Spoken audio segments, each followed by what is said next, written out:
ఆడుకునేలాగా పార్కులు, అలాగే ఎలక్ట్రిక్ క్రిమినేషన్, ఇవి కరెంటుతో శ్మశానంలో గౌరవంగా దహన కార్యక్రమాలు చేసుకునేటివి, అలాగే ప్రభుత్వ బిల్డింగ్స్ అన్ని కూడా ఏవేవైతే కావాలో ఈ రోజు గర్వంగా చెప్పగలను. 30 సంవత్సరాల్లో చేయలేనిది ఈ రోజు నేను చేయగలిగాను.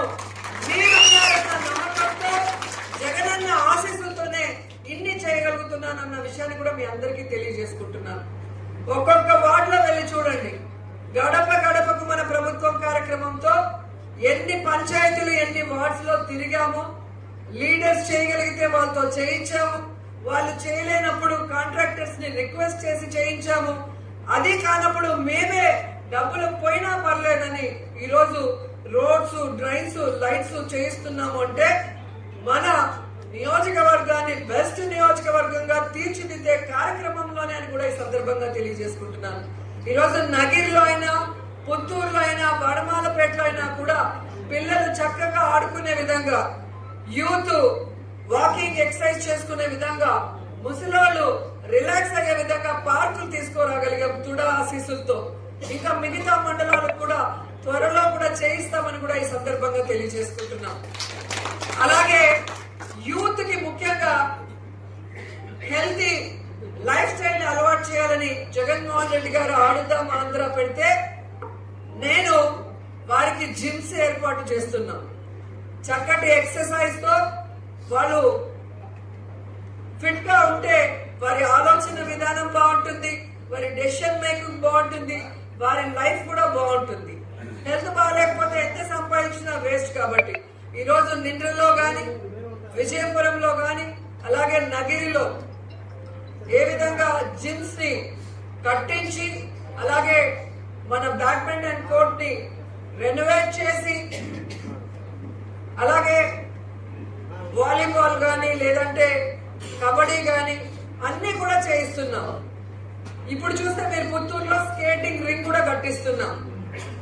మన ఏపీలోనే లేదు అంత పెద్ద స్కేటింగ్ రింగ్ కట్టించి అక్కడ నేషనల్స్ ఆడించాలి అన్న ఒక ధ్యేయంతో వర్క్ చేస్తున్నాం. ఇవి నేను చేయకపోయినా ఎవరైనా అడుగుతారా, నన్ను ఎవరైనా పడతారా? ఎందుకు చేస్తున్నాం?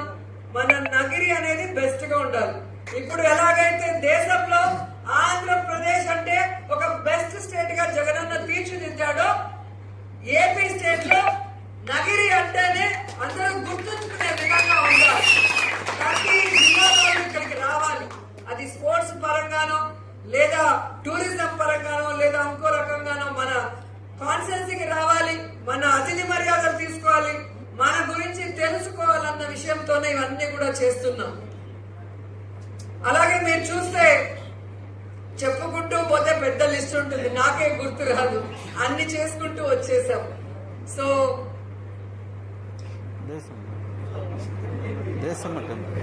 ఓకే, మన అందరినీ కాపాడేది దేశమ్మ తల్లి. సో జగనన్న పాదయాత్రలో ఎక్కడో పూల వర్షం కురిపించినప్పుడు కళ్ళల్లో ఆ పూలు పడి అన్నకి కళ్ళంతా కూడా ఇన్ఫెక్షన్ అయింది, స్పెక్స్ వేసుకొని తిరిగారు, మీ అందరికీ గుర్తుంటుంది.